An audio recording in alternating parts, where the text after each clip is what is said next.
nous a donné ce message parce qu'il y a une saison. Écoutez, Dieu opère avec les saisons et quand une saison vient, il faut la discerner. Comme il a dit, les fils d'Issachar connaissent le temps, ils comprennent le temps et ils savent ce qu'il faut faire dans le temps. Donc Dieu a un programme et il faut toujours rester à son horloge pour savoir où est-ce que Dieu est en train de le conduire. Donc le message que je vous enseignais est prophétique par rapport à notre saison, par rapport à cette saison. Je vais vous expliquer des choses vraiment qui vont nous aider à passer à un autre niveau de notre relation avec Dieu. Parce que croyez-moi, ce que Dieu est en train de faire, c'est pour nous amener d'un niveau de gloire à un autre niveau de gloire. Dieu travaille avec les saisons. C'est pour ça que vous l'entendez toujours dire au temps marqué. Si Dieu dit au temps marqué, ça veut dire qu'il y a une saison. Et dans son calendrier, il travaille avec cette saison-là pour nous amener au temps marqué. Et quand le temps marqué vient, il opère ce qu'il a promis. Dieu travaille avec les saisons, n'oublions jamais. Habakkuk chapitre 2, verset 2, la Bible dit « L'Éternel m'adressa la parole et dit, écris la prophétie, grave-la sur des tables, afin qu'on la lise couramment. » Mais écoutez ce qu'il dit qui est encore puissant. Il dit, car c'est une prophétie dont le temps est déjà fixé. Autrement dit, quand tu reçois une prophétie, il y a déjà une saison dans laquelle la prophétie prendra place. Alors Dieu veut que, ce qui est puissant à comprendre, c'est que quand Dieu donne une prophétie, la prophétie a déjà une saison, est associée à une saison. Suivez-moi, la prophétie est déjà dans une saison. Dieu peut la donner aujourd'hui, mais il y a une saison dans laquelle cette prophétie-là prendra place. Parce qu'il dit que c'est une prophétie dont le temps est déjà fixé. Le temps est déjà fixé. Dans le calendrier de Dieu, il y a déjà une saison où cette prophétie-là prendra place. Je voudrais dire à quelqu'un que la prophétie que tu as reçue, il y a une date déjà pour ça, ou la chose, je ne sais pas qui parlait ici. Il y a déjà une date pour ce que Dieu a dit là. C'est déjà programmé, c'est déjà quelque part dans le calendrier de Dieu. C'est quelque part. Alors Dieu dit que c'est une prophétie dont le temps est déjà fixé et marqué. Ça veut dire qu'il y a une saison où je viendrai faire cela.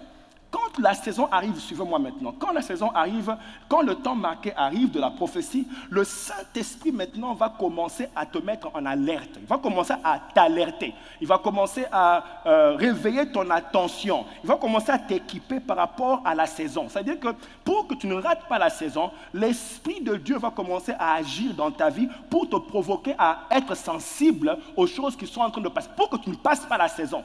Parce que tu peux passer la saison. Alors, c'est que le Saint-Esprit va faire quand il atterrit sur toi. Dès que la saison arrive, l'Esprit de Dieu commence à agir en toi. Il commence à te réveiller sur certaines choses que tu as oubliées ou négligées. C'est pour ça que la Bible dit ceci dans le livre de Jean, chapitre 14, verset 26. La Bible dit, mais le consolateur, le Saint-Esprit, que le Père enverra en mon nom, vous enseignera toutes choses et vous rappellera. Autrement dit, quand la saison arrive, si tu avais négligé ou oublié, le Saint-Esprit commence à travailler sur toi, te réveiller l'attention, te mettre en alerte, te donner un niveau de foi nécessaire pour te dire, ma saison est arrivée et je dois conquérir. Vous me comprenez? Donc, le Saint-Esprit commence à agir en toi. Dans la saison appropriée, dans le temps propice que Dieu a prévu. Nous sommes ensemble jusque-là.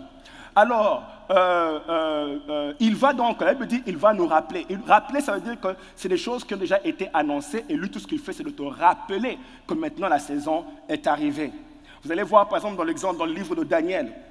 Daniel, chapitre 9, on nous parle de Daniel qui a découvert dans les livres qu'il fallait 70 ans jusqu'à la ruine de Jérusalem. C'est-à-dire que Jérusalem serait en ruine pendant 70 ans. Et après 70 ans, Dieu va venir restaurer. Daniel a découvert ça dans les livres pendant qu'il faisait ses recherches. Je vais ouvrir une parenthèse pour vous dire, c'est très important d'étudier la parole de Dieu, pas seulement pour être informé, mais que la parole puisse sortir, c'est-à-dire qu'elle puisse se matérialiser pendant que tu es en train de la lire, qu'elle devienne palpable. Vous voyez, ce prophète, il était prophète, mais il a fait des études pour comprendre les temps de Dieu. Et il a découvert que, selon la parole de Dieu, je ne peux rester en captivité que pendant 60 ans.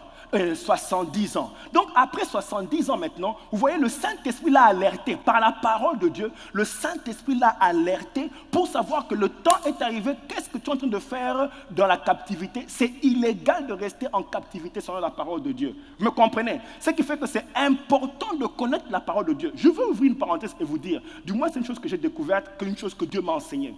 Dieu n'utilise pas Dieu travaille difficilement, mais je mettrai ça ceci. Dieu travaille difficilement avec les ignorants. Croyez-moi, Dieu travaille difficilement avec les ignorants. Tu dois connaître la parole de Dieu. Tu dois connaître. Quand tu dis que ton règne vient, que ta volonté, tu parles de quoi? De quelle volonté? Tu l'as vu?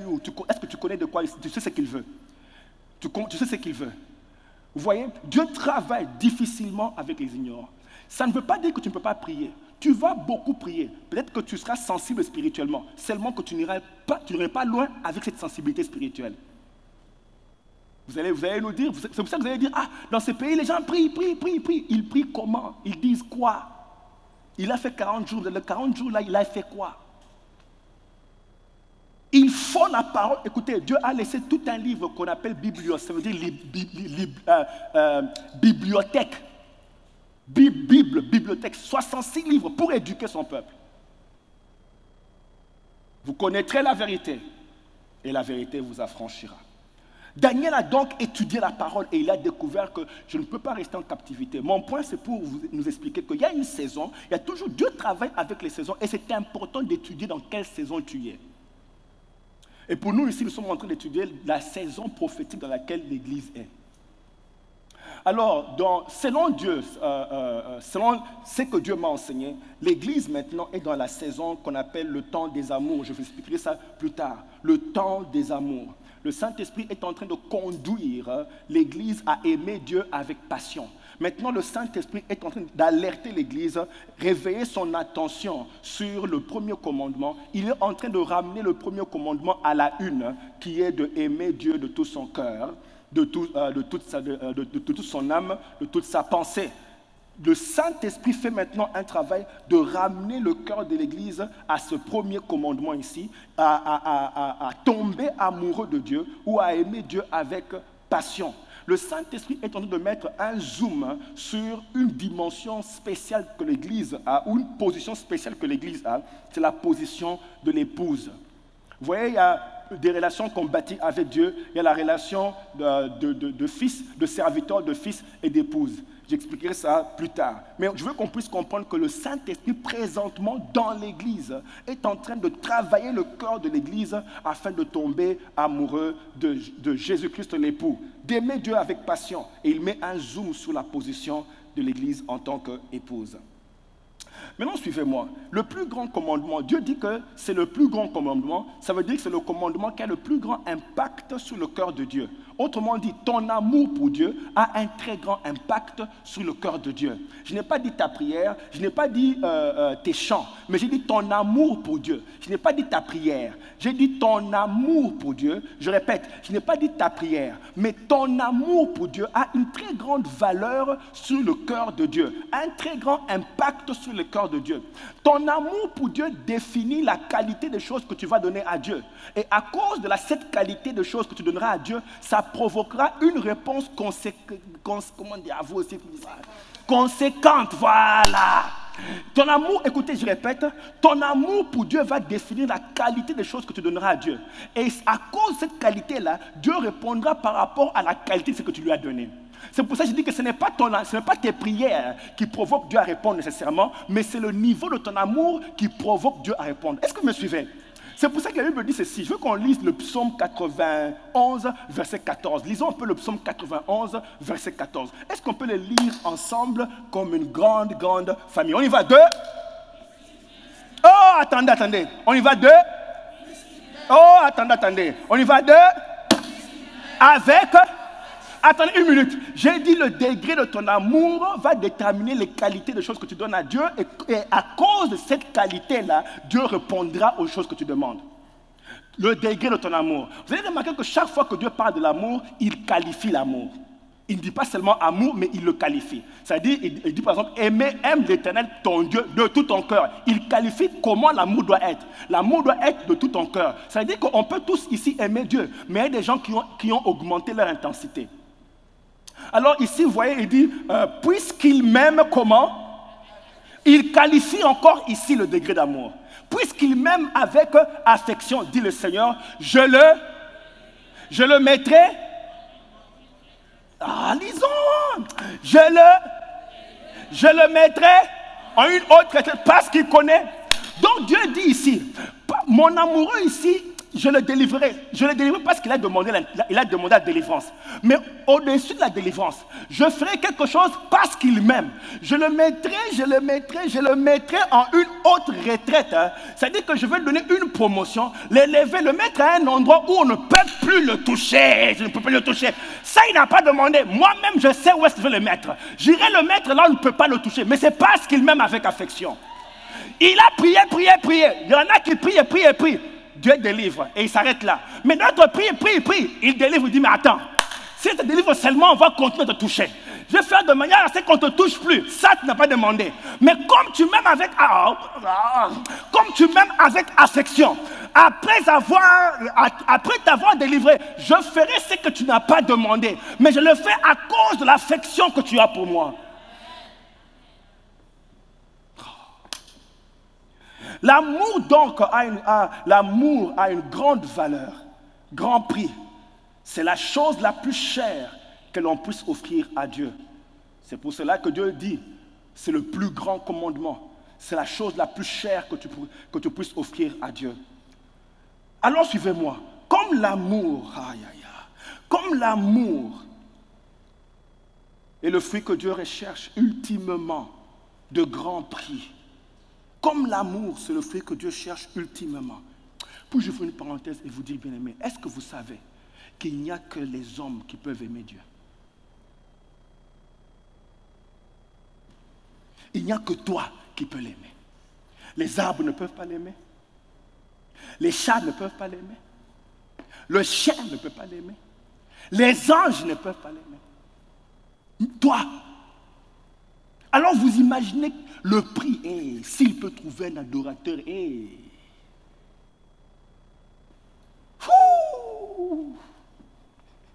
Y a-t-il des adorateurs ici, des amoureux de Dieu? Des amoureux de Dieu, amoureux.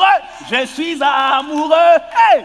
Ça dit que Dieu se dit, les arbres, je ne pourrais pas trouver l'amour là-bas. Si je peux venir à Sava et trouver quelques amoureux.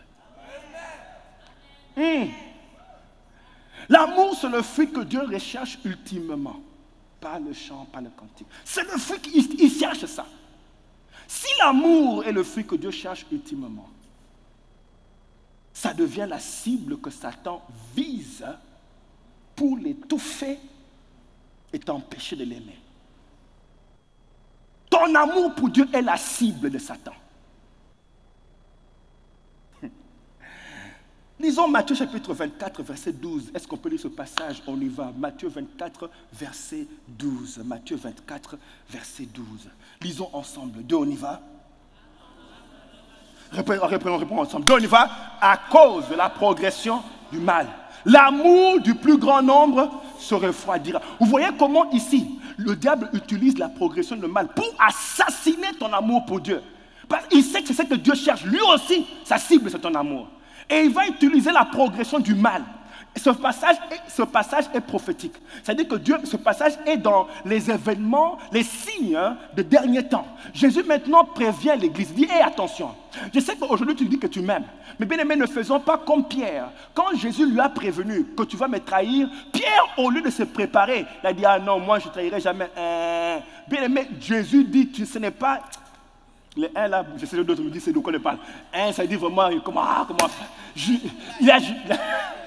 il a juré. Vraiment, moi Pierre, jamais. Pierre a pensé qu'il avait assez d'amour pour ne pas trahir Jésus, mais le même Pierre a trahi Jésus. Pour dire bien, mais tu ne peux pas aujourd'hui compter sur l'amour que tu as là. Tu ne peux pas compter sur ça. Jésus prévient et dit dans les derniers temps, le mal va augmenter au point où l'amour de plusieurs va se refroidir. Le diable va utiliser le mal pour refroidir ton amour et l'étouffer. C'est aussi la cible du diable.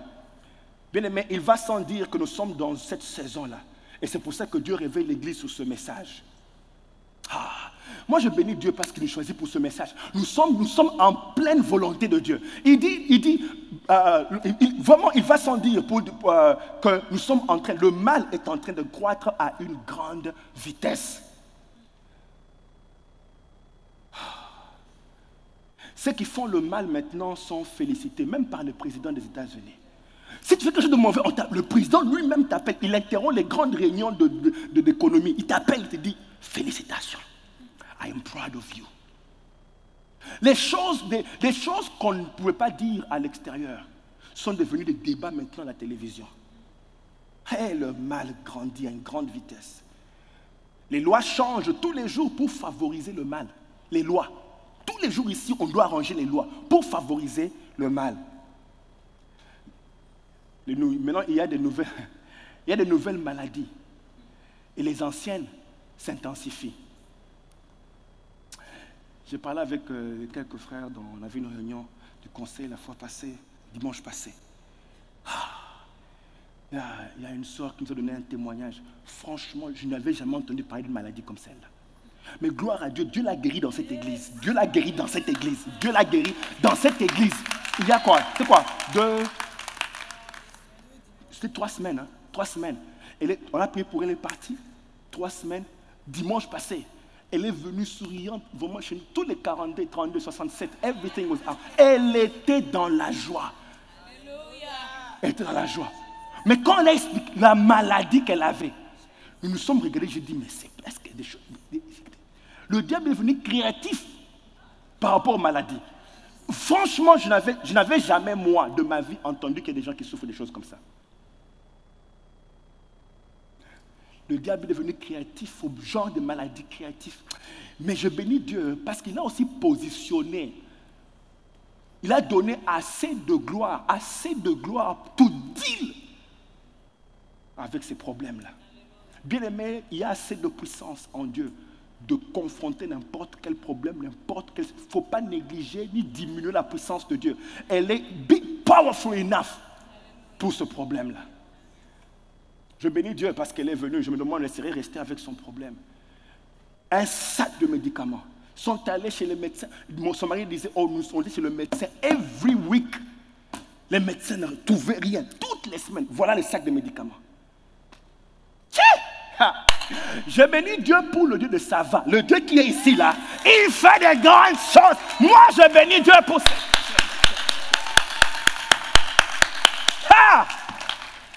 J'ai béni Dieu. On lui a dit, va, ça va. Nous avons appris qu'il y a un Dieu qui fait des choses là-bas. Yes.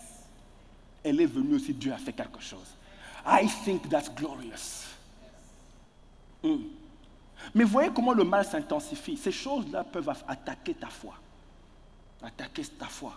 Nouvelles maladies et les anciennes s'intensifient. Économiquement, même les choses s'empirent. Tout ça, c'est pour attaquer ta foi.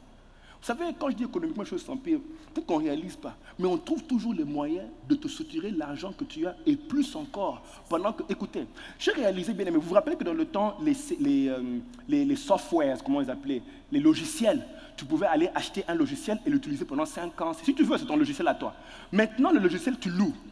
Maintenant, c'est à louer. Chaque année, tu payes. Maintenant, on ne vend plus. Donc, chaque année, tu payes le même logiciel là. Donc, ils ont trouvé un moyen de ne pas te donner. Avant, le seul logiciel, tu le mets sur 5 ordinateurs. Maintenant, tu loues pour un seul. Tu payes plus, mais c'est un ordinateur. Ils ont trouvé un autre moyen de prendre un peu plus. Et les gens, leur bourse n'est pas en train de monter. Ça veut dire, bien aimé, ces choses mettent assez sur ta gorge pour que tu commences à te dire, est-ce que Dieu même il existe? Et vous voyez, tout ça c'est stratégique. Le diable sait que s'il intensifie le mal, tu auras de problèmes de continuer à chanter pour ce Dieu-là. Il cible ton amour pour Dieu. Toutes ces choses incluent les soucis du siècle présent, la séduction des richesses. Vous savez, je vais vous dire une chose par rapport aux soucis du siècle présent. Beaucoup des soucis que nous avons, ce sont des gens qui nous ont imposés. Non, c'est vrai. La jeune mariée vient de se marier. Dès qu'elle appelle les parents, tu es enceinte? Elle vient de se marier. Je ris parce que je fais la même chose. Tu es enceinte? Mais attends, c'est trop de pression. C'est trop de pression. C'est que les grands-parents la veulent. Parce ils n'ont plus de bébé, ils n'ont personne à la maison, tout le monde est parti, ils ne peuvent plus avoir leur propre bébé parce qu'ils ne veulent plus avoir. Maintenant, ils veulent les bébés des autres pour qu'ils viennent kibidi. Ils te mettent la pression pour avoir un. C'est pour eux. Donc c'est pour eux, ils sont à l'aise, ils sont contents. Mais la pression maintenant est sur toi. Tu dois tout faire. Tu délivres. Mais tout ça, ça devient des soucis. Des soucis. soucis sur toi. Fais un peu comme ça, fais comme ça. Shake off les soucis là. Enlève un peu ces choses. Ah, non, shake off, shake off, shake off. Ah, tu as acheté une maison? Non, pas encore. Pas encore. Attends. Too much pressure. Si tu rentres à la maison avec des soucis qui t'ont été imposés par les gens,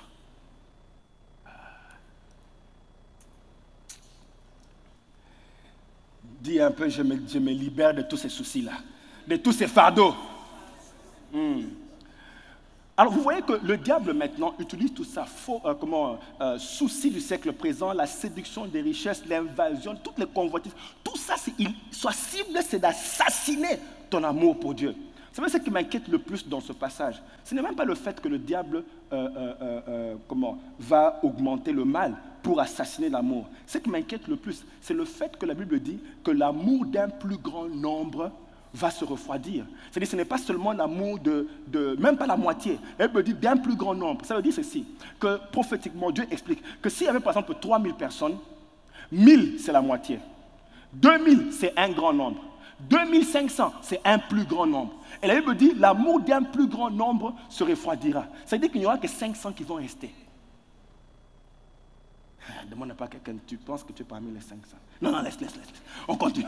Oui, il explique. Ça dit bien aimé. Ça veut dire bien aimé. Tu ne peux pas prendre l'amour que tu as pour Dieu maintenant pour un acquis. Il faut donc travailler à augmenter et intensifier le degré de ton amour pour tenir parmi les 500 là. Parce que le diable va assassiner ton amour. Et il est en train de travailler, même maintenant il travaille sur ça. Il va trouver un moyen où tu vas faire comme la femme de Job, maudit Dieu et meurt. Ton amour pour Dieu a diminué. Ah, mais ton amour doit atteindre un niveau où tu peux dire comme David, oh Dieu, tu es mon Dieu, je te cherche, mon âme a soif de toi, mon corps soupire après toi, dans une terre aride desséchée sans eau. Mon âme a soif de toi. Il faut que ton amour atteigne le niveau où tu peux dire, mon âme a soif de toi. J'ai un beau lit. Ah, je n'ai pas un beau lit, je n'ai pas de beaux habits, mais je continue à te chercher toi. J'ai tellement soif de toi que quand je vais au lit pour dormir, le sommeil s'interrompt à cause des pensées qui sont toujours tournées vers toi. Genre, dès que je vais au lit, je commence à penser à toi. Je commence à Kayaba, Shakata, oh, je t'adore. Tout le monde dort un peu, mais j'ai envie de dormir, je ne peux pas dormir. Mon amour pour toi, hey,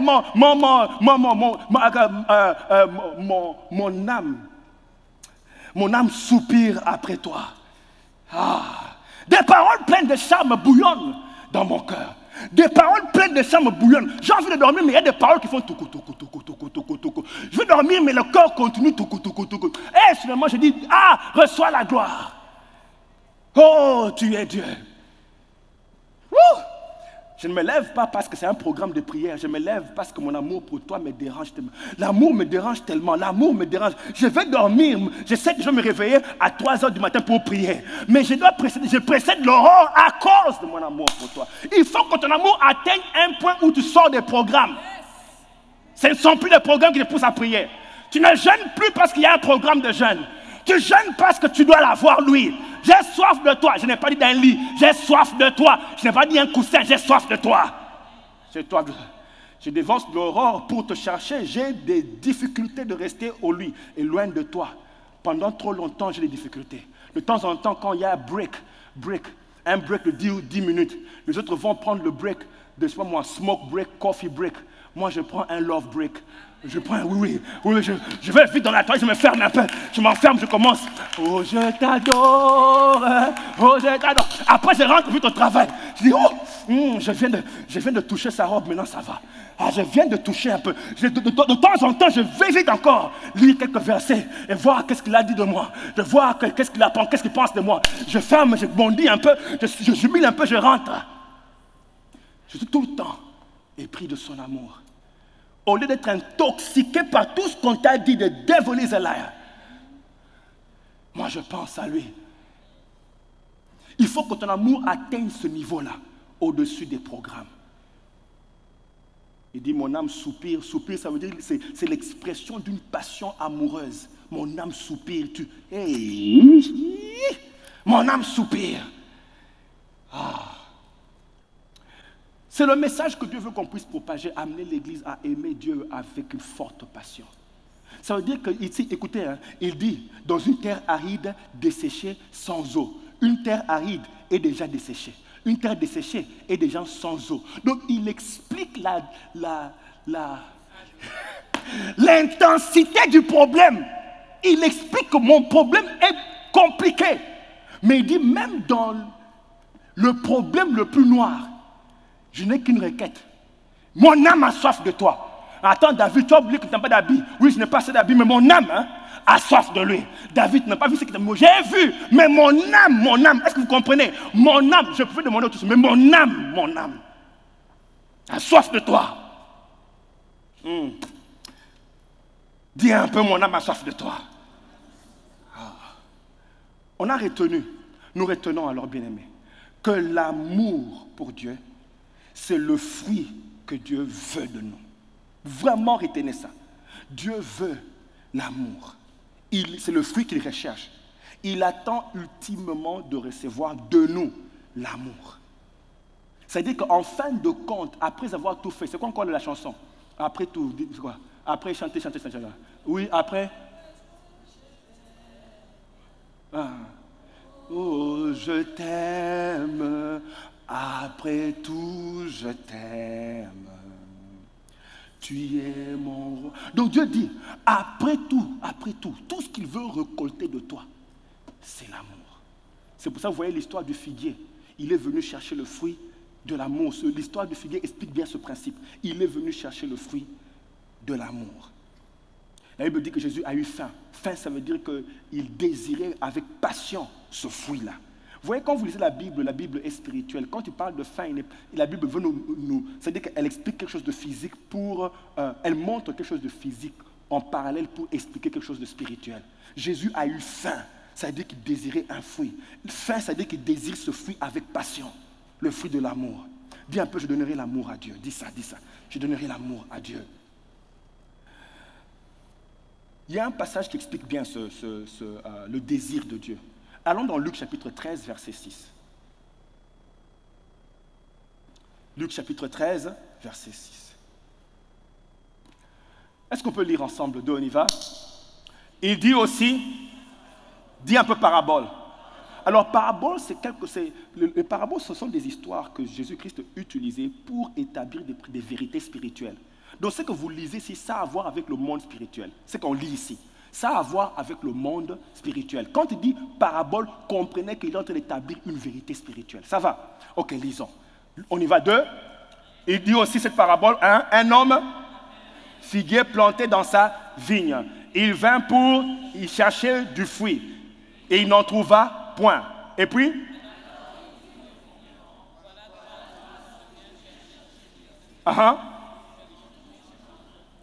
coupe-le, pourquoi occupe-t-il? Il vint pour y chercher du fruit, ça veut dire que la raison pour laquelle il avait planté le figuier, c'était avec l'intention de venir retirer un fruit.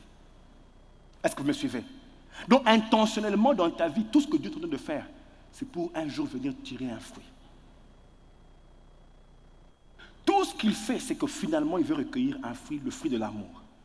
Planter veut dire que le figuier ne s'est pas planté seul. Il n'a pas poussé seul. C'est Dieu qui l'a planté.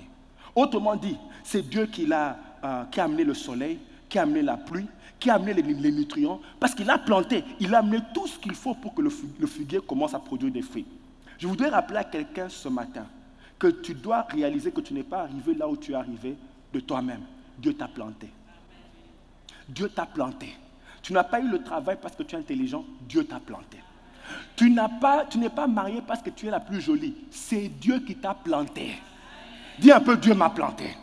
Dis encore, Dieu m'a planté. Je veux que tu saches que ce n'est pas l'avocat qui a gagné le cas, ce n'est pas le médecin qui a guéri, ce n'est pas le patron qui a donné la promotion, ce ne sont même pas les parents qui ont travaillé, c'est Dieu qui t'a planté. Tout ce que tu vois là, c'est Dieu. Tout ce que tu as dans ta vie, c'est Dieu qui t'a planté. C'est Dieu, c'est Dieu. Va un peu témoigner à 3 personnes, dis c'est Dieu, c'est Dieu. Ce que tu vois là, c'est Dieu. Trouve 3 personnes, tu dis c'est Dieu, tu me vois là, il m'a planté. Dis il m'a planté. C'est Dieu qui m'a planté. C'est Dieu qui m'a planté. Ah! J'aime le psaume 124, bien aimé. C'est pour ça qu'il faut dire, il faut apprendre le temps de dire aux gens, c'est Dieu. Tout ce que tu vois là, c'est Dieu. Je sais que j'ai eu un avocat, ce n'est pas l'avocat, c'est Dieu. C'est Dieu. Regarde-moi bien, c'est Dieu. Il m'a réveillé ce matin, c'est Dieu, ce n'est pas l'horloge, ce n'est pas le soleil, c'est Dieu. Je suis arrivé ici, c'est Dieu. Je n'ai pas vu quand sa main m'a protégé, mais je sais que derrière les coulisses, c'est ce même Dieu-là qui a négocié pour que j'arrive jusque là où je suis. Sa main a interrompu l'accident, sa main m'a restauré. Quand j'étais né enfant, bébé, je ne voyais pas la main qui me protégeait. C'est pour ça qu'on ne m'a pas eu, c'était Dieu. Dis c'est Dieu. Crie un peu c'est Dieu. Dis encore c'est Dieu. C'est Dieu, c'est Dieu. C'est Dieu, c'est Dieu. C'est lui qui fait battre ton cœur. C'est lui qui te protège et te préserve.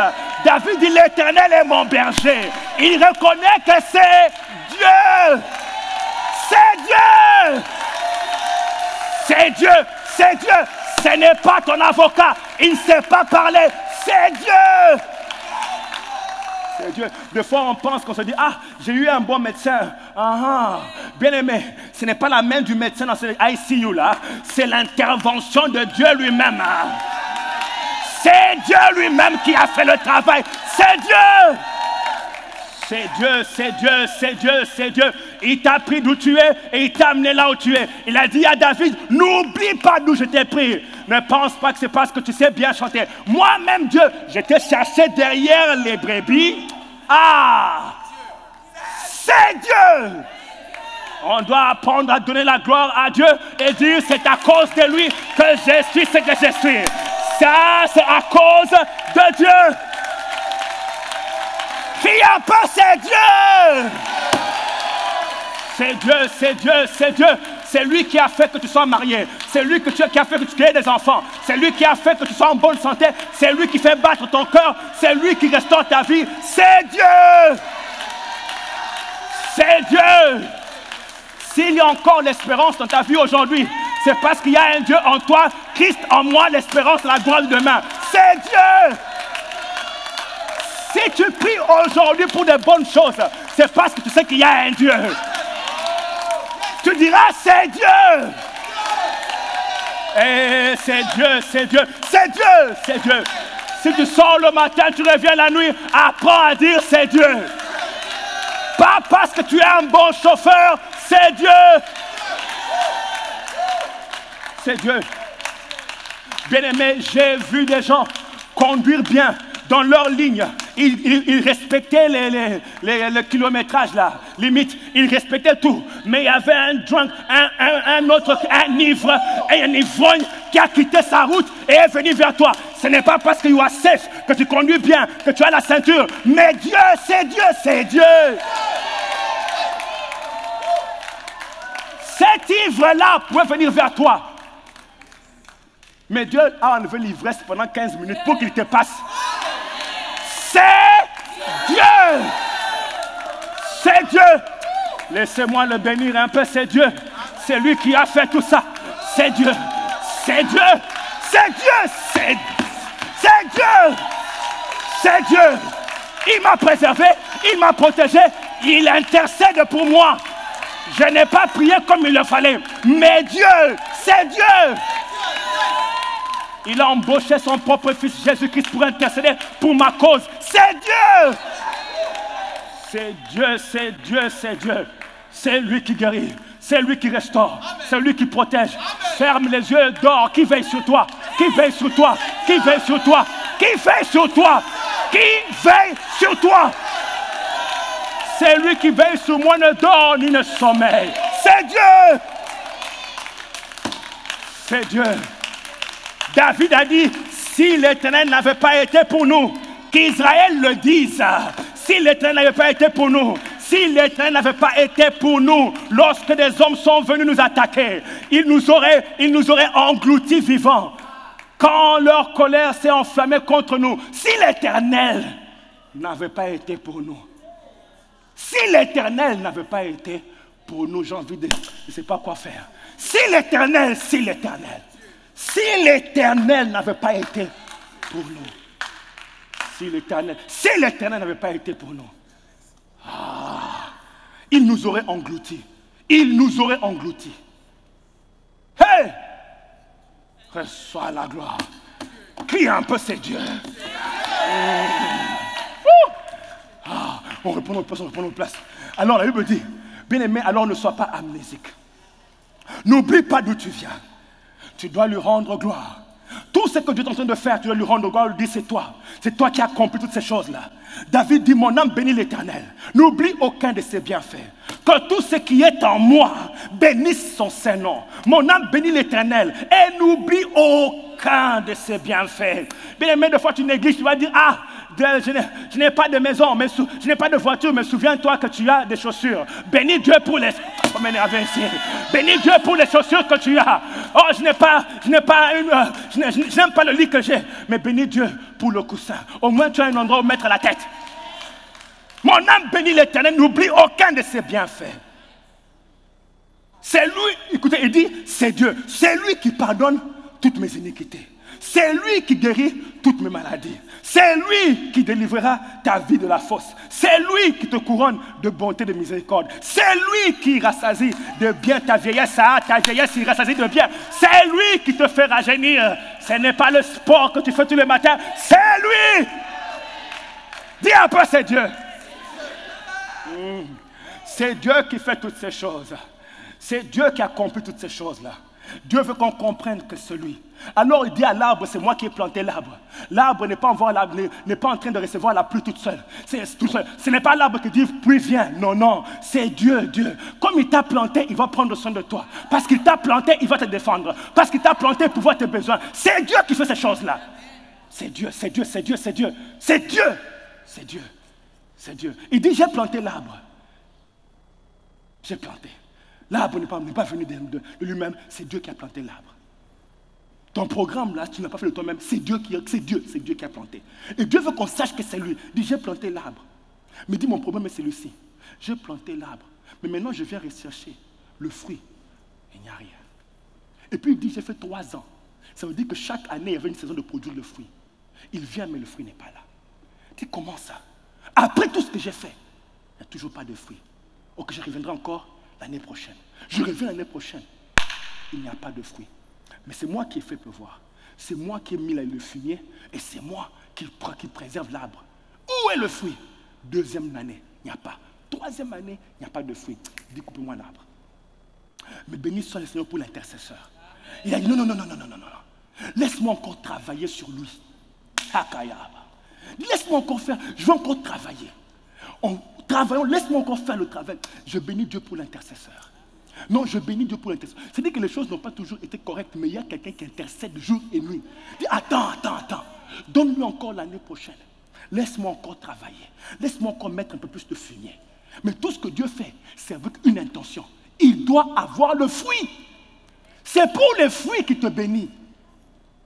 Tout ce que Dieu fait dans ta vie, c'est parce qu'il veut recevoir l'amour. C'est pour que tu puisses l'aimer en retour. Donc quand il fait tout ça, c'est pour que tu dises,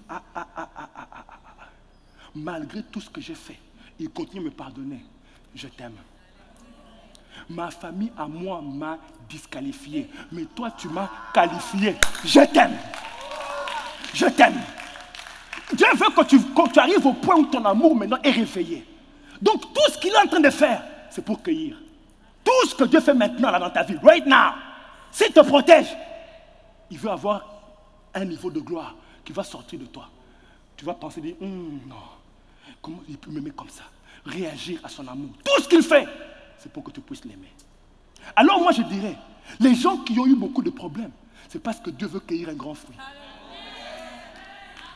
Ne regarde pas ton problème comme quelque chose de bizarre. C'est-à-dire que Dieu est en train de te travailler. Il y en a qui, depuis qu'ils sont nés, ils n'ont pas vu de beaux jours. Ça ne fait rien. Tout ça, c'était préparation. N'est-ce pas, écoutez, bien aimé, n'est-ce pas que la femme qui est venue laver les pieds de Jésus, Jésus a dit, elle a beaucoup aimé. Pourquoi? Parce qu'on a beaucoup pardonné. Donc quelqu'un qui a connu ce moment-là, c'est quelqu'un qui comprend le cœur de Dieu. Pourquoi? Dieu travaille le cœur te prépare à commencer. Ton adoration à toi provoque le sel de Dieu. Oui, parce que tu as traversé les tsunamis, tu as traversé les Irma, tu as traversé les Harvey, Tu les as traversés et tu as un peu d'adoration qui sort. Et Dieu dit, amenez-moi celui-là. Il veut l'amour. Il veut accueillir. Il veut. Il dit, je viens voir si tu vas m'aimer après tout ça. Je suis venu 1 année, 2 ans, 3 ans. 3 ans, c'est le chiffre de mission. Je n'ai pas le temps d'expliquer ça, mais Jésus, en 3 ans, il a accompli sa mission. C'est-à-dire que je fais ça pour que ta mission à toi soit accomplie. Donne-moi les fruits. Je vais vous montrer 3 passages qui prouvent que Dieu, tout ce qu'il fait, c'est pour qu'on puisse produire le fruit. Vraiment, c'est que Dieu a vraiment Ézéchiel chapitre 16, verset 1. Elle me dit, la parole de l'Éternel me fut adressée, suivez. La parole de l'Éternel me fut adressée en ces mots. Fils de l'homme fait connaître à Jérusalem ses abominations. C'est-à-dire que Dieu commence par dire, fait connaître à Jérusalem ses abominations. Que Jérusalem voie combien il est mauvais. Parce que des fois, vous voyez bien aimé, des fois, tu penses que Dieu t'a utilisé parce que tu es un peu le plus propre. Non. Dieu a choisi Jérusalem et me dit, avant que Jérusalem ne pense qu'il est Jérusalem parce qu'il est Jérusalem, qu'il comprenne que je l'ai pris, mais il était en pleine abomination même quand je le prenais. Est-ce que vous me comprenez? Il dit alors, va dire à Jérusalem ses abominations. Par ton origine et ta naissance, tu es du pays de Canaan. Ton père était amoréen et ta mère une Essienne. Comme pour dire, déjà de ton origine, il y a des problèmes là-bas.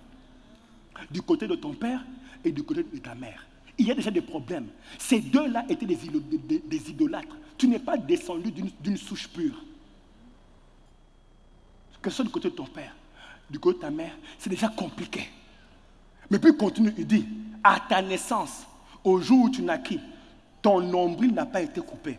C'est-à-dire que même quand tu es né, tu es resté connecté aux mauvaises choses que tes parents faisaient. Tu n'as pas été lavé dans l'eau pour être purifié. Tu n'as pas été frotté avec du sel. Tu n'as pas été enveloppé dans les langes. Nul n'a porté sur toi un regard de pitié pour te faire une de ces choses, même par compassion pour toi. Mais tu as été jeté. Dieu explique que tu souffres même de rejet. Dieu explique ici que tu as trop de problèmes. Tu as trop de problèmes. En apparence, you look like you are that. Mais quand on rentre en arrière, on regarde ta famille, trop de problèmes. En même temps, toi aussi, cordon connecté, tu as téléchargé certains de ces problèmes. En plus de ça, tu souffres de rejet. Il dit, tu as trop de problèmes. Et puis il dit, il dit, voilà, ça c'est beau, c'est beau. Il dit, je passais près de toi, je t'aperçus, baigné dans ton sang, et je te dis, vis dans ton sang. Mets ta main sur la poitrine, dis, moi, je vivrai. Dis-moi, dis, je vivrai. Il dit, vis dans ton sang. Maintenant, regardez.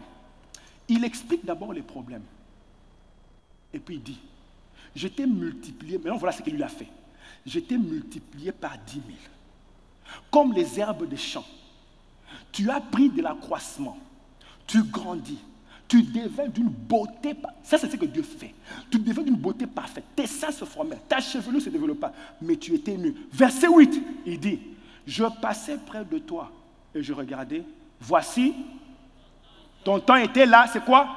Le temps des amours. Autrement dit, tout ce que j'ai fait, c'est pour que finalement tu tombes amoureux de moi. J'ai fait ce que les autres là n'ont pas fait. Qu'ils devaient faire, ils n'ont pas fait. But let me show something. La raison pour laquelle eux t'ont disqualifié, c'est la raison pour laquelle moi je t'ai pris. Ce qu'ils n'ont pas fait là, moi je l'ai fait. Maintenant je vais cueillir quelque chose. Puis-je recevoir l'amour de toi? Ne t'ai-je pas assez prouvé que je t'aime? Avec tout ce que j'ai fait là. Il a cité, je t'ai multiplié, j'ai fait ceci, j'ai fait cela. Maintenant je veux que tu puisses m'aimer. Il est venu cueillir le fruit, il dit le temps est arrivé. Je vous montre un deuxième verset. Osée chapitre 2, verset 14. Lisons un peu. Elle me dit, c'est pourquoi voici, je veux l'attirer et la conduire au désert et je parlerai à son cœur. J'ai dit la conduire au désert. Oui. Dieu le fait même pour que tu puisses l'aimer. Il t'amène dans le désert. Oui. Il t'amène là où tu vas te rendre compte qu'il n'y a que lui. Il t'amène là où il n'y a que lui qui va guérir ton cœur, il n'y a que lui qui va réparer, il n'y a que lui qui va restaurer, tu ne pourras entendre, tu vas finalement entendre sa voix. Parce que partout ailleurs tu n'entends pas. Il t'amène là où tu vas l'entendre. Là, tu vas le comprendre. Il dit, je t'ai amené dans le désert pour parler à ton cœur. Et là, je lui ai donné ses vignes et la vallée d'accord comme une porte d'espérance. Et là, elle chantera. Je lui donnerai et puis elle chantera comme du temps de sa jeunesse. Et comme au jour où elle remonta du pays d'Égypte. Verset 16. Est-ce que vous voulez lire verset 16 ensemble? 2. En ce jour-là, tu m'appelleras mon mari et tu ne m'appelleras plus mon. Pourquoi? Dieu dit, quand je t'aurai béni, tu deviendras amoureuse de moi. Je t'aurai béni au point où tu tombes amoureuse de moi. Tu ne m'appelleras plus mon maître, tu m'appelleras mon mari. Donc, Seigneur. Donc, il dit, mon maître, bien aimé, Dieu préfère même que tu l'appelles mari que de l'appeler mon maître. Parce que vous voyez, un serviteur peut travailler et servir même par contrainte. Il peut le faire. Il peut regarder l'heure et dire, ah, c'est 9h30, maintenant je vais encore aller à l'église. Il peut dire ça, un serviteur. Mais un amoureux, avant qu'il soit 9h30, lui, 6h, il est déjà debout. Il est en train de se préparer. C'est l'amour qui le force, ce n'est plus la montre. Vous comprenez? Dieu préfère l'amour. Est-ce que vous savez qu'on a examiné, on a vu qu'une infirmière qui tombe amoureuse d'un malade est dangereuse. Ce malade-là peut vite guérir. Non! Ça veut dire ceci, que vous voyez, toutes les autres infirmières doivent avoir une liste de ce qu'elles doivent faire pour le médecin, pour le malade. Mais une amoureuse, la liste est dans le cœur. Elle n'a pas besoin de lire la liste. Le matin, elle vient, elle va, avant qu'on dise, elle va checker le malade. Ce n'est même pas encore l'heure. Elle commence son shift à 7h. Elle commence son shift à 7h. Mais elle arrive à 6h. Elle va d'abord voir le malade. Elle dit, elle ne le fait pas par contrainte. L'amour presse. C'est-à-dire, elle se réveille plus tôt pour aller plus tôt au travail à cause de l'amour. Dieu dit, je te bénirai jusqu'au point où tu vas commencer à m'appeler mon mari. C'est-à-dire, je préfère que tu sois amoureux de moi que de me servir juste par contrainte. Donc, ce que Dieu faisait, c'était avec intention de cueillir le fruit de l'amour. Je termine par là. Dernière chose. Jésus, après la résurrection, il revient sur la terre, glorifié. Il fait une chose qu'il n'a jamais faite. Il pose une question qu'il n'a jamais posée. Particulièrement aux disciples, particulièrement à Pierre. Il dit à Pierre, m'aimes-tu? Il n'avait jamais posé cette question-là. S'il pose la question m'aimes-tu, ça veut dire que tout ce qu'il faisait était pour finalement venir récolter le fruit de l'amour. Parce qu'il a guéri, restauré les vies, il a pardonné les péchés, il est mort à la croix. Il s'est dit, ça sera suffisant pour les convaincre. Et quand il revient de la résurrection, il s'est dit, j'ai assez fait pour qu'ils comprennent que tout ça c'est parce que je les aime. Et maintenant il pose la question à Pierre, qui l'avait trahi? Dis-moi un peu, est-ce qu'après tout ce que j'ai fait ici, même après la croix, puis-je collecter, puis-je recevoir le fruit de l'amour? Pierre, m'aimes-tu? Pierre est amoureux. Il dit, Seigneur, toi-même tu pèses les cœurs, je n'ai pas de choses à expliquer ici. Quand je chante, après tout, tu sais que ça ne vient pas de la bouche, ça vient de l'intérieur. Quand je pense à tes bienfaits, quand je pense d'où je viens, nous ici les pierres qui allaient parler de nous, on était des pécheurs là-bas, qui allaient parler de nous. Aujourd'hui, nous les pierres, on parle de nous. Tu le sais. Jésus pose encore la question. Vous savez, Jésus, il ne pose pas la question parce qu'il ne savait pas si Pierre l'aimait ou il n'aimait pas. Jésus pesait les cœurs. Et il veut que, des fois, Dieu veut t'entendre toi-même dire, je t'aime. Ça lui fait de t'entendre dire, Jésus, je t'aime. De le regarder dans les yeux et dire, je t'aime. Après tout ce que tu as fait ici, c'est vrai que je n'ai pas eu tout ce que je voulais. Mais ce que tu as fait là, déjà là, je t'aime. Dis un peu, je t'aime. Oui, dis encore, je t'aime. Dis un peu, après tout. Bien aimé, comprenez, Dieu veut cueillir le fruit de l'amour. Si tu as un travail, il veut t'entendre dire, je t'aime. Job, un travail. Il veut t'entendre dire, je t'aime. Il veut que tu reconnaisses, c'est toi qui as fait ceci, alors je t'aime. C'est pour ça que je dis que si tu as connu des temps difficiles, Même les temps difficiles peuvent te pousser à reconnaître qu'il n'y a qu'un amoureux au ciel qui m'aime. Là où tu es assis, est-ce que tu peux dire à Dieu, après tout,